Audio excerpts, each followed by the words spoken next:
Team Crawford just revealed that they're currently working on making sure that the Omaha native doesn't end up like Jermell Charlo this coming September 13th when he faces Canelo Alvarez. Now this report comes from Boxing Scene, wherein it was just revealed by somebody from Crawford's camp that Terence Crawford is, quote, wary of repeating the mistake that former 154-pound champion Jermell Charlo made to a new weight limit without consideration of other factors. Boxing Scene further elaborated by saying that Crawford wants to retain his ability to fight with fluidity, maximizing the effectiveness of his power punches from both hands and ability to fight from a southpaw stance. With that said, Crawford's camp is now on full lockdown from the media or any sort of distraction up until fight week.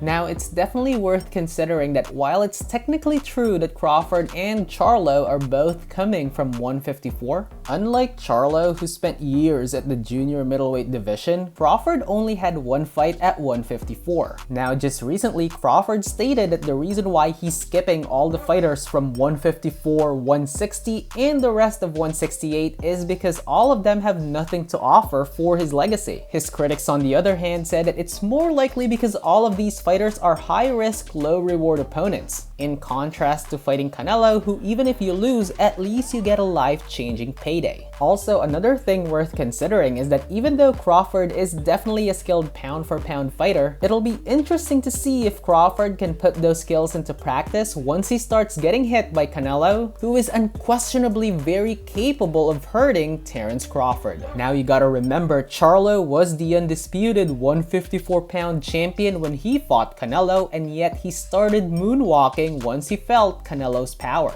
Now, I'm not saying that Crawford will do the same thing, but it's definitely something worth pointing out. While members of Crawford's fanbase are absolutely positive that Bud will be the guy to dethrone Canelo, many still see this as a one-sided beatdown in favor of Canelo Alvarez. One of which is former Golovkin trainer Abel Sanchez, who's been very critical as of lately and said that Canelo will just play with Terence Crawford, and by the second half, it'll just be like a sparring session. Sanchez said that Canelo will not only dictate the pace throughout the evening. If Triple G himself couldn't even hurt Canelo, then Crawford's chances are definitely not that great. Sanchez said, quote, Crawford is a great fighter, but that's why weight divisions exist. Canelo has proven that when he moves up, he faces and beats the best in each category. Neither Bivol could hurt him, nor could my fighter in 2 fights. Triple G's former trainer has also repeatedly emphasized that Crawford should have moved up in weight class a long time ago, and that his jump should have been more gradual and steady, and suggested that skipping divisions will definitely play a role in him potentially losing badly to Canelo Alvarez. Anyway, what are your thoughts about this? Let me know in the comments section. Thank you so much for watching, and as always, please don't forget to click that like and subscribe button for more quick talks.